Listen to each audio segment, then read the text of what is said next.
Assalomu alaykum, hurmatli obunachilar. Hammaga alangali salom. Mana bugun bizni qilgan ishimiz Andijon viloyatini Jalaquduq tumanida qilingan ish. Gazoblokdan qilingan 2 etajli uyga chiqadigan oddiy podyezdniy lestnitsamiz. Ko'rib baho berasizlar. Mana yerdan pastga tushadigan xoti bor. Ozgina bardalik uchun uzr so'raymiz. Lekin holat shu.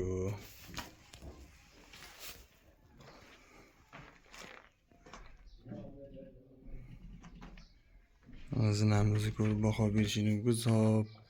Zinamizni razmerlari bilan sekin tanishtirib o'tishni boshlaymiz. Sizlar esa ko'rib baho berasizlar va kommentariy qoldirasizlar. Like va obuna bo'lib qo'yishni ham unutmaslik degan umiddaman do'stlarim. Mana tepadan ko'rinishi. Zinamizni razmerlari poldan yergacha 3 metr 15 ga 30 standart razmerdan tushgan. Zinamizni eni 1.20. Tepasiga bitta rigel ishlaganmiz. Buni ham ko'rib baho berishingiz mumkin.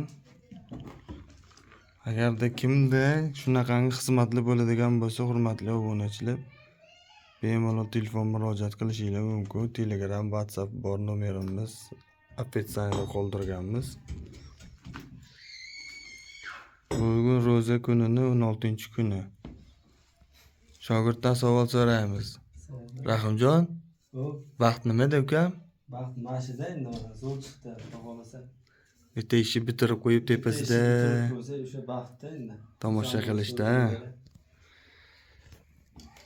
Hamma baxt degan so'zni har xil tushunadi, lekin biz uchun, men uchun lishni baxt bu tinchlikda, sog'likda. Kimdirlar mana ro'zani kunida chekishda ham deyapti. Shu savolga javob topishga ham harakat qilamiz. Biz uchun